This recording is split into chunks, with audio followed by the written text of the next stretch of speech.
We're now live on Cypress Street Radio and on our YouTube channel at AOC Community Media, and of course AOC 1, which is Cox 15, LUS 3. This is Local News Live, which we broadcast each weekday at 9 a.m., reading stories of local and state news from the Acadiana Advocate as a service to the community, of course led by our wonderful volunteers who are giving of their time to read these stories from their homes right now, because we are all still, of course, sequestered in that way. But we're so grateful to have with us Bruce Cohen, who you've probably heard many, many mornings if you've listened to the program often. Thanks for joining us this morning, Bruce. We appreciate you so much as always. Well, thank you so much, Mandy, and I appreciate you always being at the helm when I need you. Glad to be. To handle the technical aspect of our program. Thank you so much, Mandy. Well, good morning, Acadiana. This is Tuesday, October 13th, 2020. And of course, a lot of the stories this morning will be related to Hurricane Delta. So we'll start off with that issue. There's a power problem, is the title of this article. Thousands in Acadiana still without electricity in wake of storm by Megan Wyatt. About 65,000 people in Acadiana were still without electricity Monday afternoon in the aftermath of Hurricane Delta. Slumco reported 34,300 customers without power as of 3 p.m.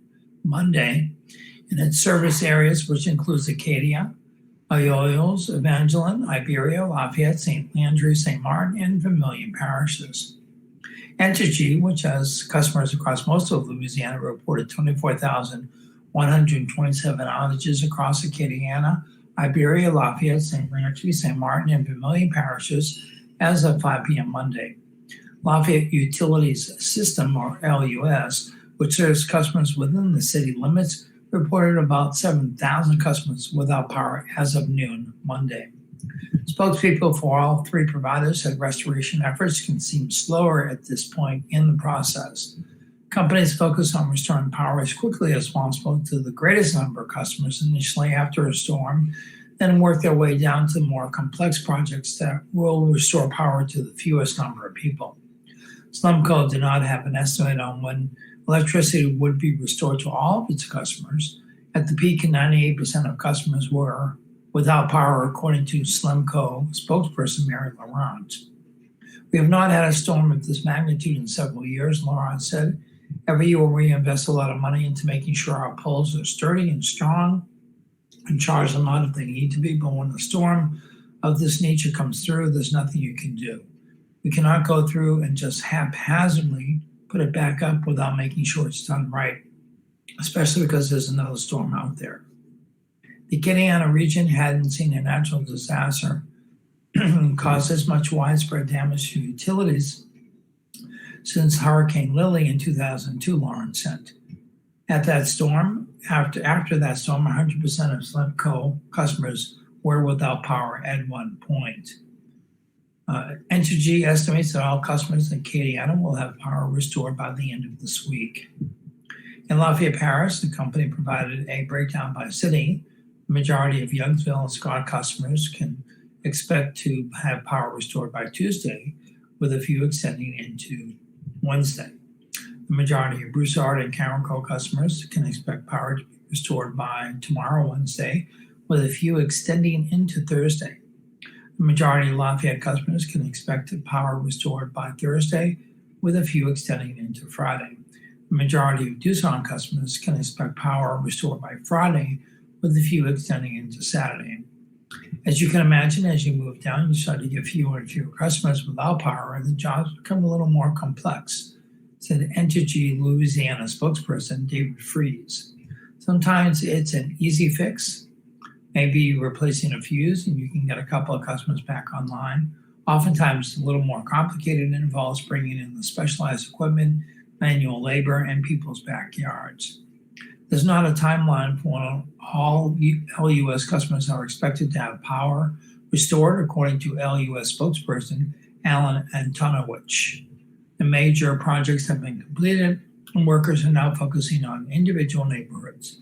To give you an example of what that looks like, a customer just reached out who was the only one on their block without power Antonovich said. So moving forward, we're looking at a mix of things where we're working at a neighborhood level or even working with people who might need an electrician to fix something on their property before we get it turned back on.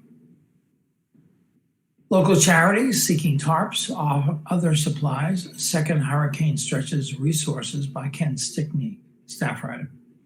Mid-morning Monday's delivery at the Catholic Charities of Acadiana warehouse in Lafayette included a precious cargo, tarps. Ed Bustani of Goodwill Acadiana and Saren Baquet and Ben Broussard of Catholic Charities received the donated tarps or tarpaulins, temporary roof coverings that have been in short supply since the first of two hurricanes visited this corner of the state 6 weeks ago. Hurricane Laura left southwestern Louisiana roofs in bad repair August 27th as a Category 4 storm made landfall with winds of 150 miles per hour in Cameron Parish. Blue tarps have dotted Calcasieu's landscape in the weeks since. As southwestern Louisiana people struggled to make permanent repairs to their damaged roofs. Arrival of Hurricane Delta on Friday involved the second hurricane visit to Cameron and Calcasieu parishes, ripping tarps off roofs there, creating new damage or adding fresh damage to homes that had already been under repair. Delta Category 2 storm had both high winds and rain and made landfall around Creole, east of Laura's entry into the state. Delta inflicted significant damage to homes in Acadia, Vermilion, and Lafayette parishes, among others. The goal since Hurricane Laura has been to receive and distribute 2,021 tarps. We wanted to get past 2020, Bustani quipped about the unusual target number. Boxes of tarps arrived Monday from Buffalo, New York, and from Rhode Island. Bustani said he contacted the network of 162 Goodwill operations across the country seeking donations of tarps. Goodwill Acadiana works in 10 parishes. Broussard said he suggests that people willing to donate tarps buy them locally, but they appear to be in short supply in Acadiana. People can also donate tarps or other supplies through shopping on Catholic Charities' Amazon wish list at catholiccharities.acadiana.org. Catholic Charities participates in storm repairs through partner programs like Disaster Response and Rebuilding Acadiana Together. Broussard said that in the first 48 hours after Delta, Catholic Charities handled about 160 calls for damage assessments, about as many as it handled in the 6 weeks after Hurricane Laura. He said he expects the number to grow exponentially as people, especially those with few resources, seek help for post-Delta repairs. Delta was a much larger weather event for our area, he said. In addition to tarps, chainsaws, brooms, mops, and cleaning materials, Catholic Charities is seeking volunteers who can work in store, supply inventory, and transporting goods to where they are needed. Broussard said the charity has sent out hundreds of tarps since Hurricane Laura. A lot of people have insurance and don't need our help, he said. We are helping the elderly and those without assistance and with no neighbors to help them. We are becoming their neighbors. To notify Catholic Charities of a need for help, text disaster to 797979. That's disaster, text to 797979. Lafayette Parish schools closed again today, Tuesday. Schools, some plan to reopen tomorrow. Staff report. After continual assessment of the impact of Hurricane Delta on school campuses, Lafayette Parish school system will keep all schools closed today, Tuesday, according to a prepared statement from LPSS. While all schools are closed, all 244-day employees will again report to work, as well as administrators, custodians, and cafeteria personnel. Employees unable to report to work are to contact their immediate supervisor for instructions. As of Monday afternoon, the following schools will reopen on Wednesday. Buses will be operating and lunch will be served as usual.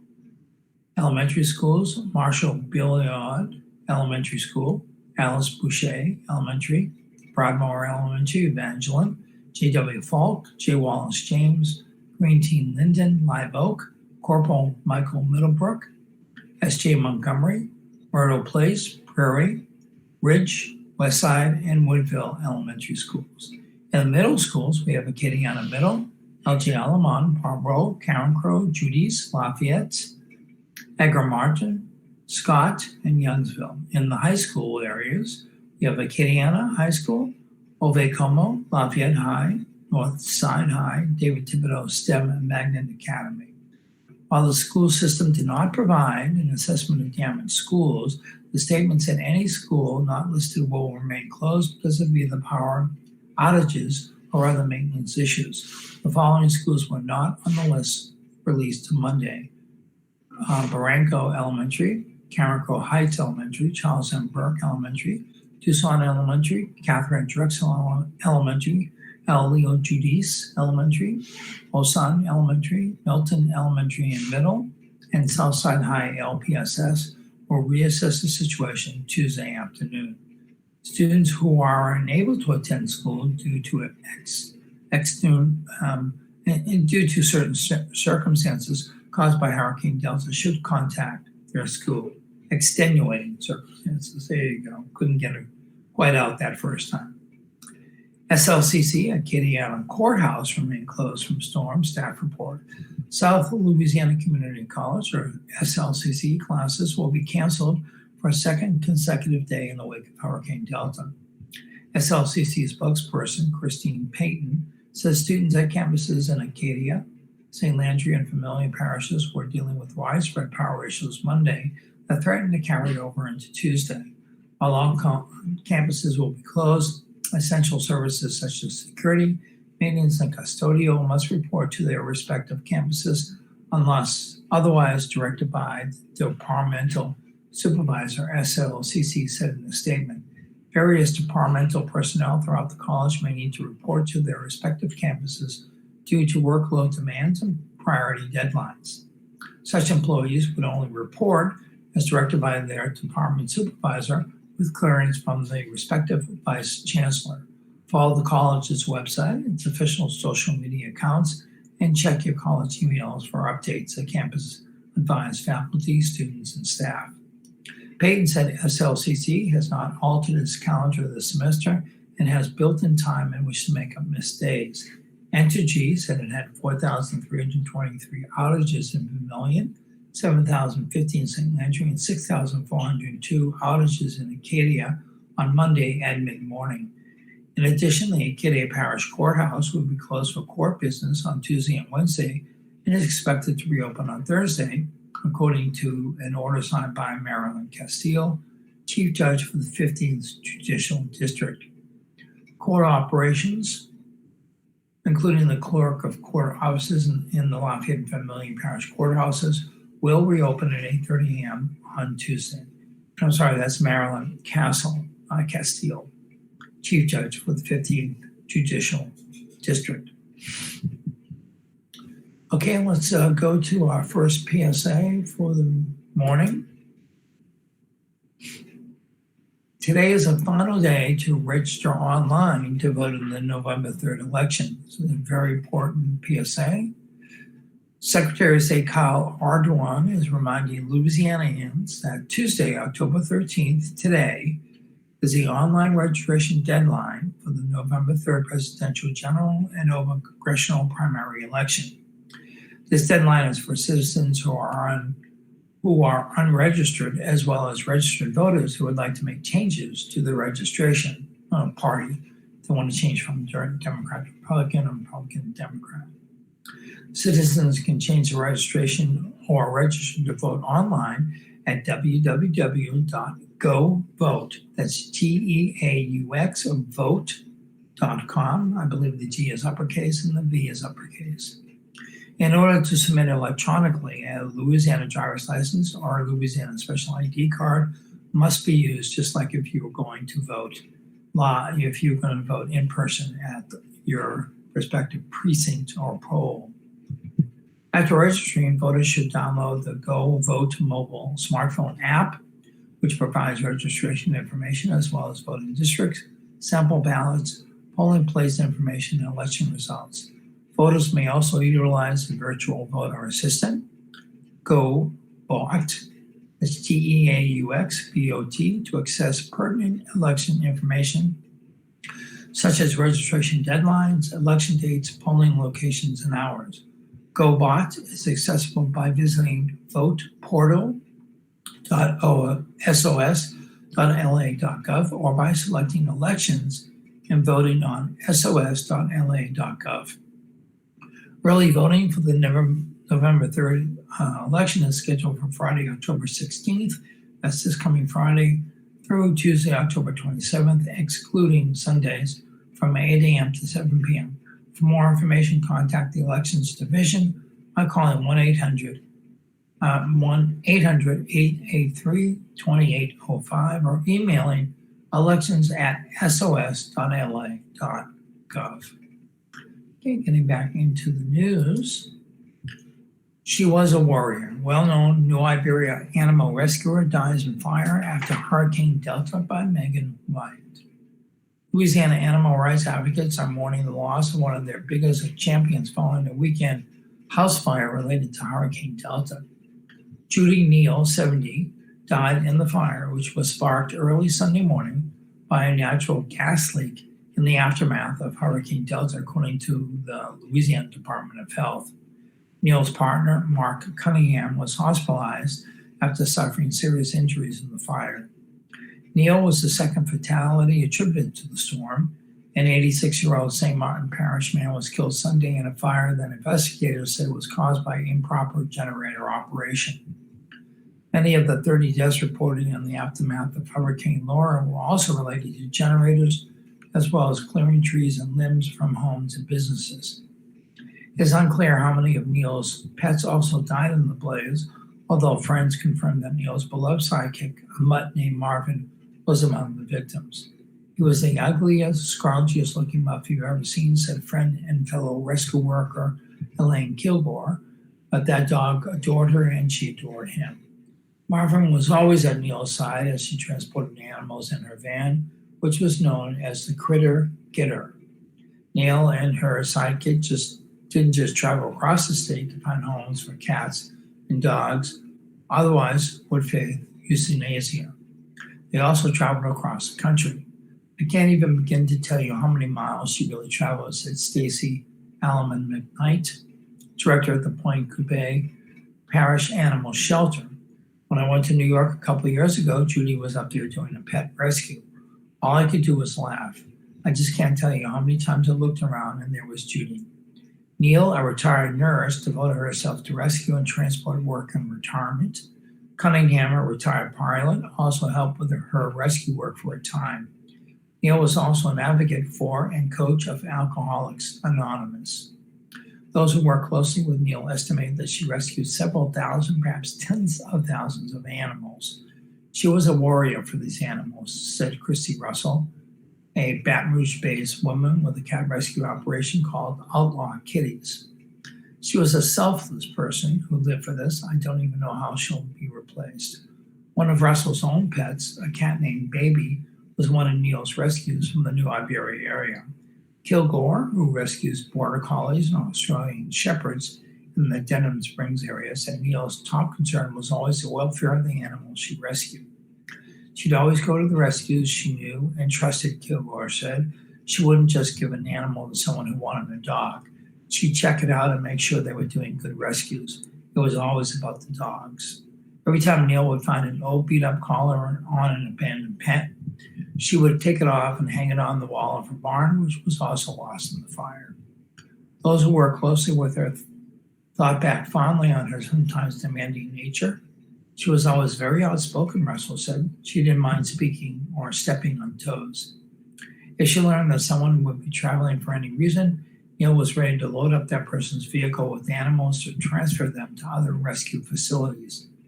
McKnight, who describes their line of work as an underground mafia line for saving pets, thought back to earlier this summer when she mentioned she could house more puppies at her shelter. Here comes Judy and her Critter Getter, and she has 32 puppies in the car, McKnight said with a laugh. And I'm like, Judy, what the hell? And she hands me puppy after puppy after puppy after puppy. She just kept handing them to me. She was everything bright on a really bad day. Funeral arrangements are pending for Neal. Those who work closely with her had been brainstorming ways to carry on her legacy. Neal had recently been working with 3 other animal rescuers to start a way station in Virginia to help facilitate the transportation of pets in the South. Michelle Brignac, director of the Jefferson Parish Animal Shelter, says she sometimes stopped by shelters to see what kind of animals were there so she could connect them to rescues or individuals who worked with specific breeds. One time when Neal showed up at her shelter, Brignac said that Neal spontaneously took a Catahoula leopard dog along with those previously scheduled for transport because she knew someone who was a sucker for them. I told him he hasn't been for a walk yet, so he might be a little crazy. Brignac recalled. She said, "Aren't we all?" Neal often told others a tale about a girl who picked up starfish along the shore of a beach and threw each one by one back into the water. A man approached the girl and asked her why she borrowed and saved the starfish when there were thousands along the shore that stretched on for several miles. As the story goes, the girl told the man that while she may not be able to save every one of them, it made all the difference for the life of each starfish she did save. That was Judy's story, the starfish story, McKnight said. She knew she couldn't save all the animals, but she knew she could save that one. Okay, that's a bright story in the middle of all of the chaos and hurricanes and coronavirus news that's going on, so it's nice to read a story like that. Sad that somebody of that nature had to pass on, but hopefully her legacy will continue. Little movement, more delay. Lafayette group calls for quick court date after hearing on Mouton statue postponed, again by Claire Taylor. Fred Prejean, president of Move the Mindset, a group pressing to remove the statue of Confederate General Alfred Mouton from city property downtown Lafayette, called Monday for a quick court date after a 4th hearing was delayed. Prejean is among 16 residents who filed a petition with the court to have the statue removed. At a vigil held Monday morning, originally scheduled for before the canceled hearing was to begin, he said he finds the situation strange. Marilyn Castle, chief judge of the 15th Judicial District Court, issued an emergency order over the weekend, closing the courthouses in Acadia, Lafayette, and Vermilion parishes Monday in the wake of Hurricane Delta. But Prejean said the Mouton statue hearing was delayed before the courthouse was closed. Filings with the Lafayette Parish Clerk of Court show Stephen Oates, a Lafayette attorney representing the city in the case, filed the motion October 5th to continue the case. City Parish Attorney Greg Logan confirmed that the hearing was delayed because one witness was COVID-19 positive and 2 others did not want to testify in person out of fear of contracting the virus. Judge David Smith, he said, ordered a status conference for the attorneys because an attorney for the United Daughters of the Confederacy Alfred Mouton chapter objected to having the witnesses testify via video conferencing. Statue of Mouton, a slave owner, was commissioned by the United Daughters during the Jim Crow era of Black suppression and racial segregation and donated to the city of Lafayette. It was erected in front of the former City Hall at the intersection of Lee Ave and Jefferson Street. In 1990, when the city attempted to relocate the statue to the new City Hall on University Ave, United Daughters received a permanent injunction prohibiting the statue's removal except for road work. Move the Mindset filed a legal intervention in 2019 to fight the permanent injunction. Prejean said his group will prove in court that the injunction should be nullified because United Daughters did not have legal standing to obtain the injunction because the statue and land belonged only to the city. It has been over 300 years you have been allowed to celebrate your family's history, poet Alec Johnson said Monday to the United Daughters of the Confederacy while standing in the shadow of the Mouton statue. I have not been able to celebrate mine. My family has not even been able to keep its ancestry. Some have wealth built on the labor of a Black family, the slaves of men like Alfred Mouton. Can we not uplift the atrocity of slavery, Johnson said? It's hurtful, it's hateful, it is of murder. Take it down. All right. Let's see, let me check out this one story here before we move into our half hour. And we have time. Let's go to our half hour break now. We'll read the day in history, the zodiac, and the funerals that are happening in the Kenneana area. Now, today in history, today is Tuesday, October 13th, 287th day of 2020. There are 79 days left in the year. Today's highlight at 79 potential. There are potentially 79 shopping days left in the year, as I always say. Today's highlight in history on October 13, 1775, the United States Navy had its origins as the Continental Congress ordered the construction of a naval fleet. On this date in 1792, the cornerstone of the Executive Mansion, later known as the White House, was laid by President George Washington during a ceremony in the District of Columbia. 1932, President Herbert Hoover and Chief Justice Charles Evan Hughes laid the cornerstone for the U.S. Supreme Court building in Washington. 1943, Italy declared war on Germany, its one-time Axis partner. 1944, during World War II, American troops entered Aachen, Germany. 1960, John F. Kennedy and Richard Nixon held the third televised debate of their presidential campaign. Nixon was in Los Angeles, Kennedy in New York. 1972, a plane from Uruguay, a charter flight from Uruguay, carrying 45 people crashed in the Andes. Survivors resorted to feeding off the remains of some of the dead in order to stay alive until they were rescued more than 2 months later. In 1974, longtime television host Ed Sullivan died in New York City at age 73. 1999, the Senate rejected the Comprehensive Nuclear Test Ban Treaty with 48 senators voting in favor and 51 against, far short of the 67 needed for ratification. 2003, the UN Security Council approved the resolution expanding NATO-led peacekeeping force in Afghanistan. In 2016, Donald Trump heatedly rejected the growing list of sexual assault allegations against him as pure fiction, hammering his female accusers as horrible, horrible liars. 10 years ago, rescuers in Chile using a missile-like escape capsule pulled 33 men one by one to fresh air and freedom 69 days after they were trapped in a collapsed mine a half mile underground. 5 years ago, Hillary Rodham Clinton and Senator Bernie Sanders clashed over U.S. involvement in the Middle East, gun control, and economic policy in the first Democratic presidential debate held in Las Vegas. But in a moment of political unity, Sanders leapt to Clinton's defense on the issue of her controversial email practices as Secretary of State. 1 year ago, Defense Secretary Mark Esper said President Donald Trump had directed U.S. troops in northern Syria to begin pulling out as safely and quickly as possible. Today's birthdays: gospel singer Shirley Caesar is 83 years old today. Singer-musician Paul Simon from Simon & Garfunkel, and later on, his solo career is 79 years old today. Musician Robin Lamb from Chicago is 76. Country singer Lacey J. Dalton is 74. Sammy Hagar is 73 years old today. From many years, he was with Van Halen and other pop groups and rock groups. But unfortunately, just as a side note, his buddy of many, many years, Eddie Van Halen, passed away last week at the age of 65. Pop singer John Ford Coley is 72. Producer Chris Carter is 64.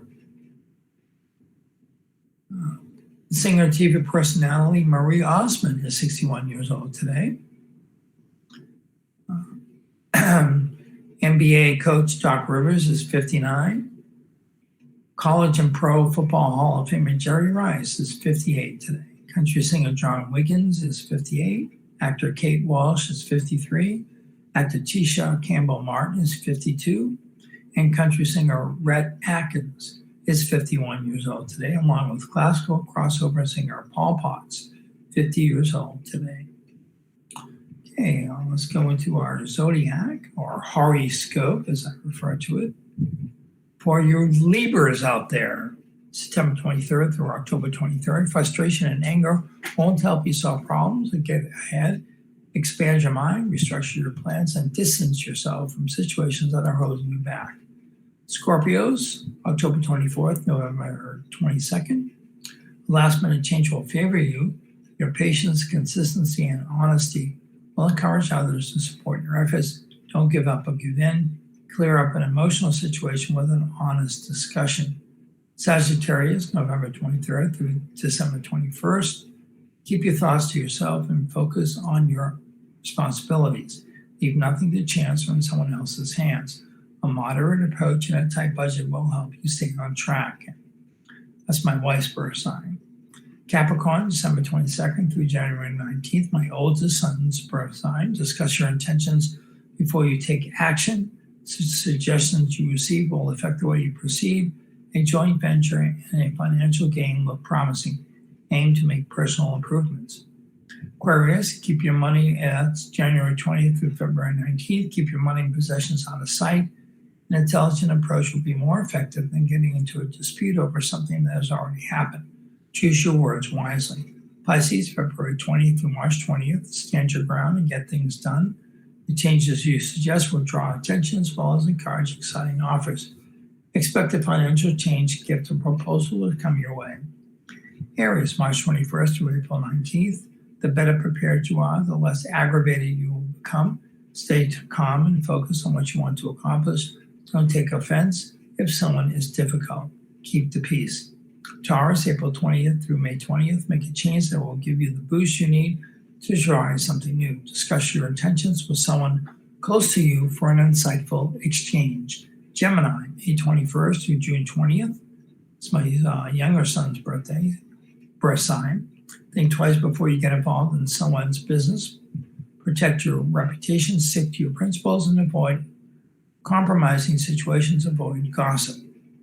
Cancer, June 21st through July 22nd. Make fitness and health priorities. Fix up your space to fit your current lifestyle. Let others know your intentions and share your thoughts and feelings. Spend time with someone special. Leo, July 23rd through August 22nd.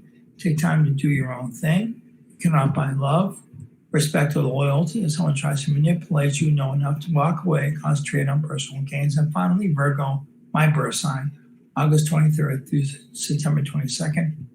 Embrace and change what life has to offer. Be part of the solution, not part of the problem. Set high standards and express your opinions. Follow your heart, as I always do. And the horoscope, as always, is an entertainment feature, not based on scientific fact. The funerals in the Kittiana area today, these are actually happening a couple of days from today, Thursday, October 15th, 2020 at 3:15 p.m. There will be a service for Shirley Landry Bergeron at the Mass of Christian Burial in St. Charles Borromeo Roman Catholic Church. Also on Thursday, October 15th, Bernard Roy Campbell's will have a service at 11 a.m. at the St. Basil Catholic Church in Giudice. All right, let's get back into the news. Pandemic adding to state's death toll. Study finds 27% increase in 5-month span by Emily Woodruff. The coronavirus pandemic in Louisiana has marked some of the deadliest months on record for the state. From March 1st to August 1st, about 24,000 people have died, a 27% increase compared with the same 5-month span in at least the last 6 years, according to a new study analyzing deaths during the pandemic. Those cases are what scientists call excess deaths, the gap between reported deaths and expected deaths. The loss of life reflects the true toll of the virus, which impacts far greater numbers than those who die after a COVID-19 infection. Louisiana's increase is higher than the U.S. average, which was 20%, according to the analysis published in the peer-reviewed Journal of the American Medical Association. Of all states, Louisiana ranked 4th for its per capita rate of excess deaths, behind only New York, New Jersey, and Massachusetts, my home state. According to the study, 3/4 of Louisiana excess deaths are attributed to the coronavirus, but about 25% or 1,232 people are unaccounted for by COVID-19 infection. For every 3 people known to have died of COVID-19 in Louisiana, another person died due to some aspect of the pandemic, said Dr. Stephen Wolf, study author and epidemiologist at Virginia Commonwealth University. Within that 25%, there are 2 groups of people. Some of these people were infected, but they're certain their death certificate didn't mention it, possibly because they died at home or it wasn't confirmed in a laboratory before or after death. The second group is made up of people who were not affected but died because of the disruption to healthcare the pandemic caused. There are people dying of heart disease, strokes, diabetes, and so forth because of interruptions in their care, said Wolf. In Louisiana, deaths from Alzheimer's disease and dementia doubled. There were 64 such deaths in the first week of 2020, but 127 in the week ending April 11th during the peak of the virus. Diabetes deaths also increased significantly, Wolf said. Those interruptions are driven both by fear of seeking care during the pandemic and a strapped medical system, he said. My sense is that these deaths that are caused by the disruptions are occurring more during surges when the system is being overwhelmed, said Wolf. In calmer times, people came out for appointments and the health system has the capacity to deal with them. When hospitals are getting overrun and emergency room patients are in hallways because there's no room for them, that's an environment where we worry about these kinds of deaths occurring more often. The findings of the report matches up with what the state has reported and what doctors are seeing in hospitals, said Dr. Rebecca Gee, CEO of LSU Healthcare Services Division and former secretary of the Louisiana Department of Health. Gee was not involved in the study, points out that New Orleans was an eerily hotbed. The state's cautious approach to reopening has kept it from experiencing dramatic surges like neighboring states, another data point in step with the study's findings. It's clear the governor's orders like masking and shutting down bars are effective, said Gee. We know these things work. New Orleans' curve of deaths is A-shaped, meaning that there was a large peak in April that largely dropped off. Louisiana's curve is also A-shaped with a second, smaller surge in July. That reflects Louisiana's approach to reopening and represents a smaller period of widespread infection. The same was not true for other states, Wolf said. What we saw with this as a phenomenon was the states that opened early, Florida, Texas, Arizona. Their curve does not look like a capital A, said Wolf. The duration of the epidemic was much longer. It's a study in contrast in terms of the epidemiology of the virus, but also in state policy. Beyond those who died, each additional death creates a ripple that affects many more. An average of 9 family members are affected by each death, creating about 2 million additional mourners, according to a accompanying study. Louisiana, that would total 45,468 more people grieving during March to August than in a typical year. And the excess deaths calculated using data from the National Center for Health Statistics represents only the immediate deaths. Experts anticipate slow-moving causes of death, suicide, substance abuse, and cancer will also be part of the pandemic's total.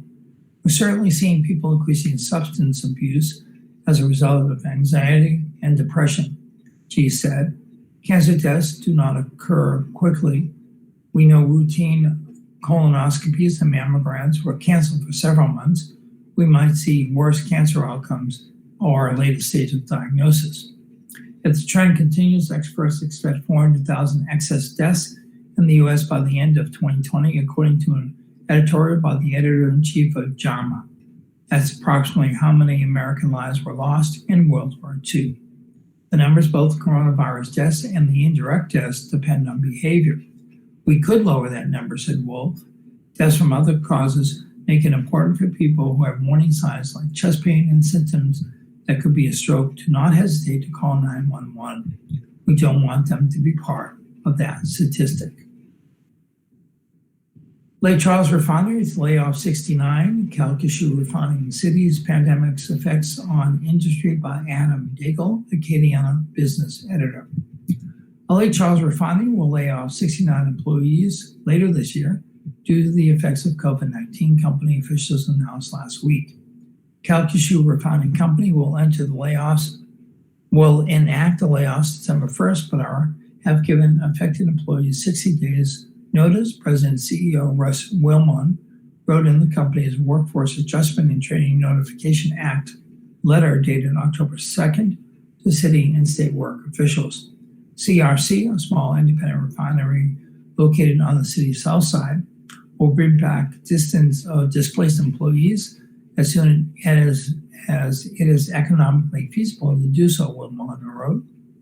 When that happens, is undetermined due to many uncertainties related to COVID-19 and its impact on the refinery business.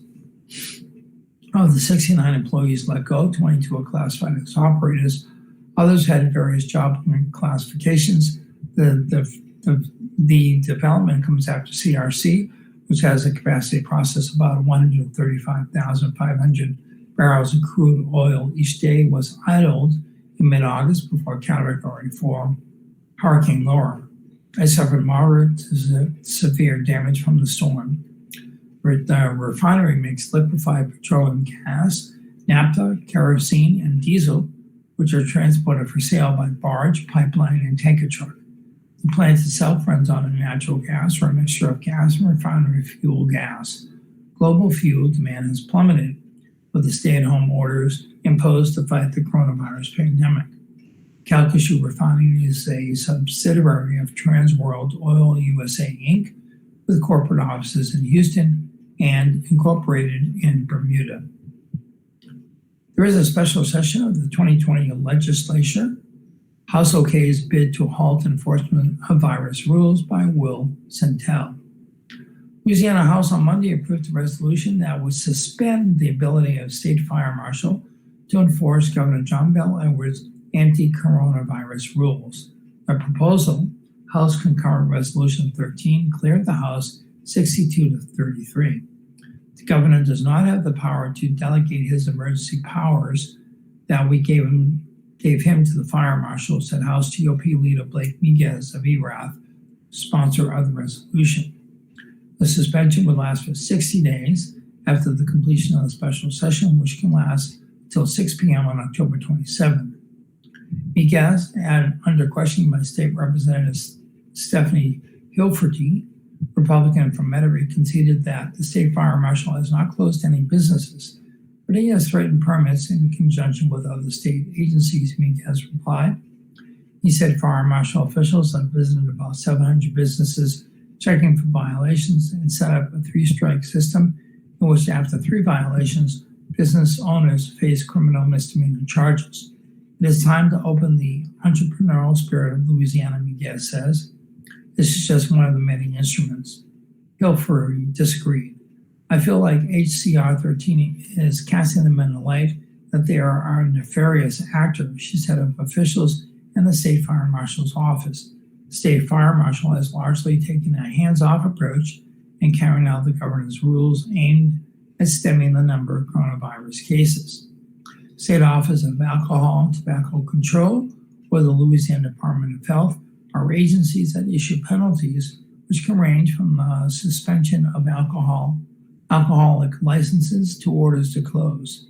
Miguez says similar resolutions would target those 2 offices. They are all working together, he said. Miguez is one of the governor's chief critics over steps aimed at stemming the virus. While the special session also includes measures aimed at relief from Hurricane Laura and shoring up Louisiana's depleted unemployment fund, legislative steps to curb Edwards' authority, especially among House members, have consumed considerable time. The governor said last month he has no intention of surrendering his authority to act during a public health emergency. Representative Melinda Wright, Democrat from Bogalusa, says she is a small business owner and her operation never closed. She asked Miguez whether, in his view, any mitigation measures enacted since March were needed. Miguez says his constituents understood the need for action early on in this pandemic. Edwards announced last week that Louisiana would remain in phase 3 for the reopening until at least early November. That limits many businesses and restaurants to 75% capacity, and the governor's statewide mask mandate remains into effect. He says state orders have generally been ordered and or endorsed by the White House. House and Senate leaders are having private talks with Edwards in hopes of reaching agreement on a plan that would allow more input from lawmakers. Miguez indicated those talks have yielded little so far. Representative Dodie Horton, a Republican of Houghton, backed the resolution. Do you think fear has taken control of our business owners? She asked Miguez. And out of the legislative news, the House okays bill to halt moves to defund the police. Measure would penalize local governments by Mark Ballard, Capitol Bureau editor. Louisiana House approved Monday evening a bill that would penalize municipalities and parishes that defund law enforcement. The full House voted 61 to 26 to forward House Bill 38 to the Senate for review, but not until its sponsor, State Representative Lance Harris, agreed to change provisions for municipalities and parishes facing revenue shortfalls because of pandemic-related business suspensions. This bill is needed because of the idea of defunding the police has spread around the country, Harris said. The Alexandria Republican is running for the 5th Congressional District seat, being vacated by the retirement of U.S. Representative Ralph Abraham, Republican from Alto. And Harris battled away more than one suggestion that this legislation was pushed to promote his candidacy. His Louisiana Public Funding Protection Act would require parishes and municipalities to notify the Joint Legislative Committee on the Budget in writing of any reductions in law enforcement funding and to appear before the panel if requested should the funding drop 10% or more. If the Legislative Committee, comprised of members of both the House Appropriation and State Finance Committees, finds that the budget cuts have a significant and harmful effect on public safety, then the local government would lose its money for construction projects and its appropriations from sales tax dedications. And though no local government in Louisiana is considering such a reduction, the politicians said the defund the police movement has resulted in crime rates going up in cities all across the country. He named Austin, New York, and Minneapolis as sources.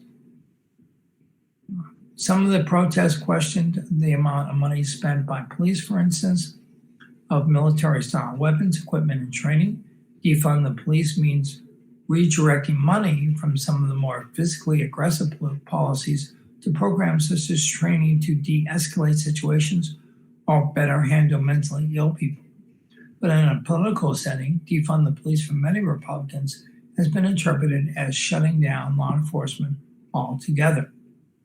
When questioned by Representative Manny Landry, the Democrat from New Orleans, Harris said he would have brought the measure regardless of his race for Congress. Still, he said he included legislation on his campaign website to inform voters that he was against radicals defunding the police. Okay, moving on, Senator Cassidy skips the Baton Rouge event, remains favored to win re-election by Tyler Bridges. 3 weeks before Election Day, U.S. Senator Bill Cassidy remains a heavy favorite for re-election with a huge fundraising advantage over his main Democratic opponent that is fueling a robust TV ad campaign. Cassidy, a Republican, launched his 4th ad of the campaign on Monday, while Shreveport Mayor Adrian Perkins, a Democrat, spoke at the Press Club of Baton Rouge along with 2 little-known challenges to the senator. Cassidy skipped the event, objecting that the Press Club did not invite all 14 of his challengers. That was his stated reason, said Jim Engster, Baton Rouge talk show radio host and club president. I hear some laughter in the audience, he then noted, perhaps with good reason. Perkins and the 2 other candidates who attended, Antoine Pierce and Peter Wanstrup, took turns saying that Cassidy didn't show up because he doesn't have a record to run on. Cassidy was reaching a much bigger audience with his latest ad filmed at Metro Aviation in Shreveport. As your senator, I voted to cut taxes so that you can keep more of your money, Cassidy said, so businesses grow, create more jobs, better jobs, big things for Louisiana. Cassie was apparently referring to the 2017 major tax cut passed by Congress that he, President Donald Trump, and other Republicans supported, and credit was sustaining the economic growth that dropped Louisiana's unemployment rate to a recent low of 5.2% in February, the month before the pandemic slammed the nation's economy.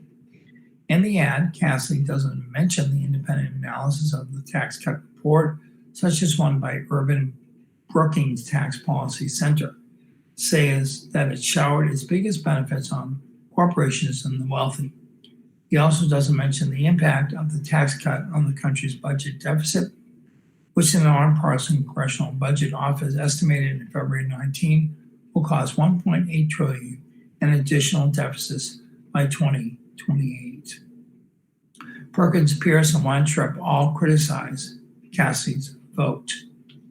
Cassie can hear so many ads because he has raised so much more money than Perkins, who was fighting overseas when Cassie won the Senate seat in 2014.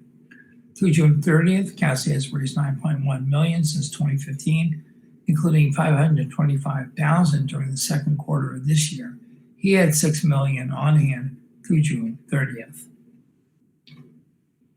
In other legislative news, lawmakers reject higher job benefits for Louisiana workers by Sam Carlin.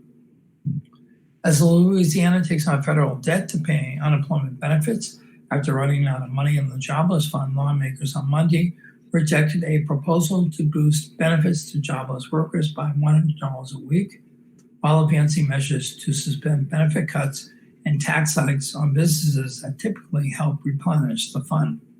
Lawmakers still haven't figured out how they're going to pay back the federal government, which is loaning the state money to ensure benefits don't stop flowing to laid-off workers. Republican-led legislature has started advancing several measures that will prevent businesses from taking on higher taxes to replenish the fund. The state Senate has also pushed a measure to suspend the cut to benefits. Without the legislation, both the tax hikes and benefit cuts would automatically go into effect when the unemployment fund, which is out of money, falls below a certain threshold. But the House Labor and Industrial Affairs Committee wasn't willing to boost the maximum weekly benefit to laid-off workers by $100 from $247 to $347 weekly to provide more money to the unemployed as Congress remains deadlocked on the new stimulus deal in the run-up to the presidential election. Proponents of the boosted benefits, including around 2 dozen unemployed people who came to the state capitol to rally in favor of additional aid, said the state's relatively meager maximum benefit of $247 a week isn't enough to live on. Most people receive less than that amount. The Louisiana Association of Business and Industry, the state's largest business lobby, opposed the legislation, which the committee rejected on a 9-5 party line vote, with Republicans voting against and Democrats voting in favor. Federal government has injected more aid to jobless workers in the months since the pandemic started. First, jobless workers got an extra $600 a week through a law passed by Congress. Then after that expired and the money went away, President Donald Trump issued an executive order to redirect some disaster aid money to give workers an extra $300 a week. Last month, though, that money went away too, and Congress has not come close to a deal to send more help to laid-off workers, which number in the hundreds of thousands in Louisiana, a state whose oil and gas and hospitality industries took a beating from the pandemic and government restrictions. Okay, about a minute before our audio portion on our TV stations cut out, but I have a couple more stories I'd like to read, so if you want to stay tuned, please tune into our online streaming service, which is Cypress Street Radio, that's CYPRESS Street Radio. Just go to your browser, plug in Cypress Street Radio. The page will come up, click the play button, and you'll be able to continue to listen to this morning's news. You can also tune in at our YouTube station, AOC Community Media. Don't let the good times disappear. Young photographers captured vanishing Cajun culture during the trip from Chicago in the 70s by John Pope, contributing writer. Eager to escape Chicago's bitter winter, two young photographers jumped into a car and headed south in 1973. Douglas Bass and Charles Traub didn't care where they were going as long as it was relatively warm. Along the way, they attracted attention wherever they stopped to take pictures, hardly surprising, since one of their cameras was a boxy, old-fashioned model featuring a hood and sitting on top of a tripod that looked like a holdover from the 19th century. Someone said, well, it sounds like you're interested in landscapes and food. You ought to go across I-10 into Cajun country and check it out, Bass said. So they went, following the Great Mississippi River Road and having no idea what they might encounter when they arrived. Bass and Traub both had master's degrees in photography from the Illinois Institute of Technology, but their road trip preceded the work that people like the musician Clifton Chenier and chef Paul Prudhomme had done to make the world pay attention to Cajun culture. All of a sudden, we found ourselves in a place we didn't know and didn't know existed. We literally stumbled upon it, Traub 75 said. It was totally unique to us. We loved the landscape. Being city boys, this was totally alien to us, and it was all just very remarkable. Plus, it was warm, at least compared to Chicago. After a few days of exploring southwest Louisiana, meeting friendly people, and eating what was to them exotic food, Boz and Traub had to return to the Windy City because they were teaching at Columbia College in Chicago. But not long after they got back, the pair realized the region they just left would be an ideal spot for a photographic study of the land, its people, their work, and their folkways. We assumed that someone had already done some photographic work in the area, but when we looked around, we couldn't find anything of that quality. We thought it deserved us, 76 said. We quit our jobs, drove back down, took an apartment in Breaux Bridge.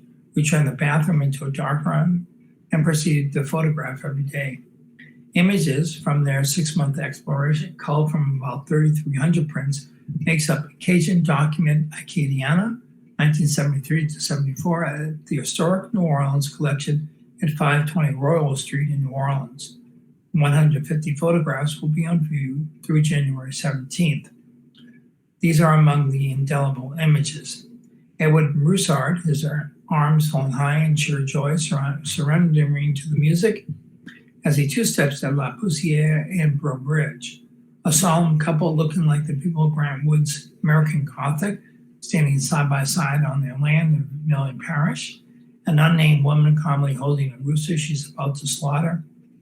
Clifton Chenier in full cry and Mamu, and an unnamed man showing off his cowboy boot with a spouting oil rig on the side, outside Blanche's shoe and leather repair shop in Breaux Bridge.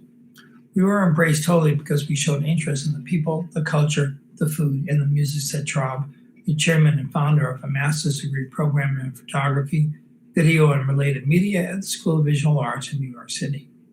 People were so happy that we were there to document and record them, he said. We didn't have any hostility any time in the 6 months we were there, which wouldn't happen anywhere in the world right now because photographers are suspect now. We weren't suspect at all. Up until recent decades, people were proud that a photographer would take an interest in them, said Baz, a freelance photographer in New York's Hudson River Valley. It wasn't voyeuristic, but that's totally changed. It's a different matter. Totally. Photographers' easygoing ways also help, Baz said. To do this type of photography, it takes a certain personality, a certain ability to put people at ease, he said, and I think that's part of the equation.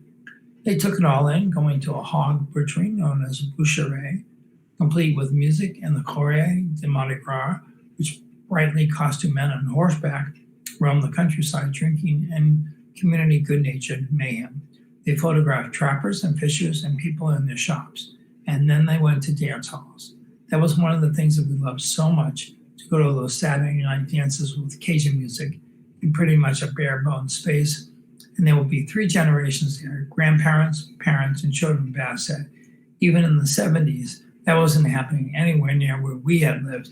We had never seen that kind of family life.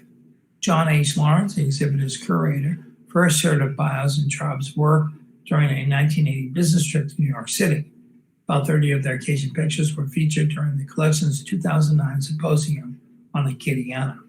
That display kind of got us talking about something larger, that will be accompanied by a publication and give the project a It platform. might either, and but hopefully an audience it that will has, I don't know if you appreciate played it. them back in the 90s, Planning but for it a has show super began heavy around X-Wing and TIE 2015, fighter said Lawrence, who worked for photographers vibes to to it. decide what should go up on the walls. Even though the exhibit has nothing to do with New Orleans, our embrace has always been New Orleans and beyond, said Lawrence, Hey guys, the collections director of museum programs. Even looking at contact sheets, you can tell So this Skip, was a serious since Chris is observation not going to of make one of those moment boxes, in you a going to time make of one? Louisiana history.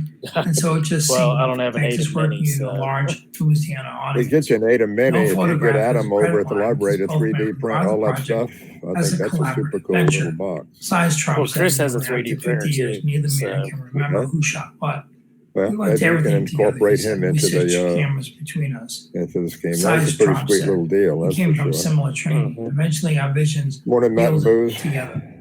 Everything is in black and white because at the time, fine art photography was in black and I white. just saw a Bassett. video of you getting married, Explaining Boozy, apparently. that color photography was deemed suitable only for commercials.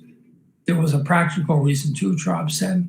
Processing color photographs then would have been something only a professional lab would be able to do. The thinking about color photography has changed, at least in some circles, in the 46 years since Baz and Traub were scouring Acadiana for photographs. That isn't the only thing that has changed. I went back after Katrina on another project with some of my graduate students, Traub said. Nothing was familiar. Doug went back to Broke Ridge and had the same reaction. During the intervening years, the petroleum industry, which has been a mainstay of the region's economy, had been through good times and lean times. People had moved away or died, and land has been lost to encroaching water. A lot of what is in those pictures is gone, Bass said. One of the things we've become more and more aware of is that this was a water culture, and the Acadians moved to that area because nobody else wanted it, Trump said. They made their livelihoods and really quite a wonderful culture around it. We hope that the project will remind people of the great danger that climate issues and degradation of that landscape bring not only to the landscape, but to the people who live there. And again, this exhibit is being held at the Historic New Orleans Collection, 520 Royal Street, New Orleans. For information, you can call 504-523-4662. Sounds like a very worthy exhibit to go see. Well, it's just a few minutes past 10 a.m. We usually broadcast our local news live from 9 a.m. to 10 a.m. So I will close out this morning's broadcast. I did have a sports story, but about the Raging Cajuns, but we can maybe read that tomorrow and to keep you informed of what's happening with the Cajuns football team. They're doing very well, by the way. And then last night, there was an incredible come from behind win, an overtime win by the Saints. If you don't already know that, just like to pass along that little gem of information. So this has been Local News Live. I'm Bruce Cohen, will always be Bruce Cohen. I ask you to be safe and healthy and smart out there. We're still in this pandemic, folks. So just please be smart, wear your mask, social distance people you don't know. You may have it, they may have it. Let's stop the spread right now. And let's try to get back to some form of normalcy. And as always, have a great morning, have a great day. I'll see you on the flip-flop and be kind to each other. Have a great day.